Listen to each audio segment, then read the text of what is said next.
안녕하세요. 양원석의 복지생각입니다. 오늘은 리더의 덕목 중 하나로 리더는 미래를 예측할 수 있다고 믿는다 라는 내용으로 말씀드리겠습니다. 요새 많이 시대가 변화되죠. 격변기라고 이야기할 만큼 크게 변동됩니다.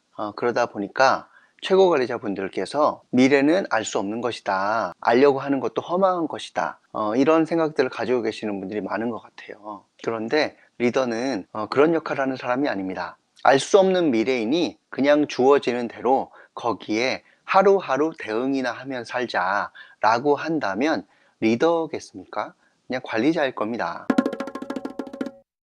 리더는 어떤 사람이겠습니까? 이상과 사명, 그래서 방향과 가슴 떨리는 그 비전을 보여주는 사람, 그것이 리더이지 않겠습니까? 근데 가슴 떨리는 미래를 보여주려면 알 수 없는 미래지만 최소한 예측은 해야 되는 겁니다. 그리고 그 예측된 것에 따라서 지금 어떻게 함으로써 미래의 그 모습을 달성할 것인지 전략을 구상하는 사람이 리더이지 않겠습니까? 그렇다면 리더는 알 수 없지만 미래를 예측하고 그 예측한 조건 속에서 어떻게 우리 비전을 이룰 것인지 전략을 세우고 제시하는 사람이지, 미래를 예측할 수 없다면 그 자리에 그냥 머물러 있으면서 대응만 하는 사람 밀리 없습니다. 그런데 우리 복지계의 최고 관리자 분들께서 미래는 알 수 없다면서 그것에 대해서 예측하는 것 자체를 포기하시는 분들이 너무 많습니다. 미래를 알 수 없죠. 그러니까 어떻게 하느냐 하면 이것저것 다 준비해야 된다고 하면서 선택하고 집중하면서 방향을 하는 것이 아니라 앞으로 다가올 미래를 무조건 부정적인 것으로 보면서 그것에 대해서 어떠한 것으로 공격이 온다 하더라도 다 지금만큼을 방어해야 된다라고 하는 방식으로 가는 거죠. 그것의 예가 뭐냐면요, 평가입니다. 미래를 예측할 수 있다고 믿는 리더는 어떻게 하느냐면요, 지금 평가 수준이 어떠한지를 살펴보고 그래서 3년 후에는 어느 정도 변화될 것인지 어느 정도 예측하려고 노력하는 겁니다. 그 상황 속에서, 그 조건 속에서 우리는 어떤 것을 좀 더 집중하고 어떤 것을 선택해야 되는 것인지 하는 이 비전을 제시해야 되는 거죠. 그래야지 성장하는 겁니다. 그런데 리더가 미래는 알 수 없는 것이다, 그리고 평가가 또 어떻게 바뀔지 모른다 라고 해버리면 어떻게 되겠습니까?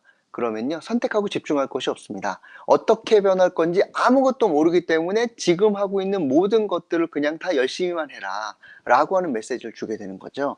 그러면은 가슴 떨리는 미래가 보이겠습니까? 안 보입니다.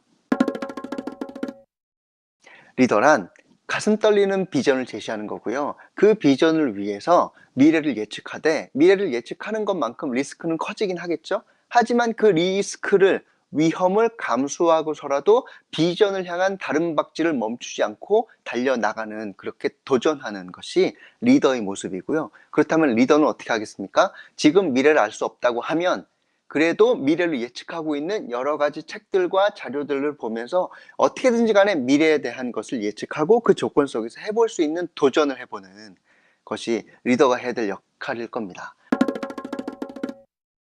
그렇다면 리더는 무엇을 해야 되겠습니까? 공부 열심히 해야 됩니다.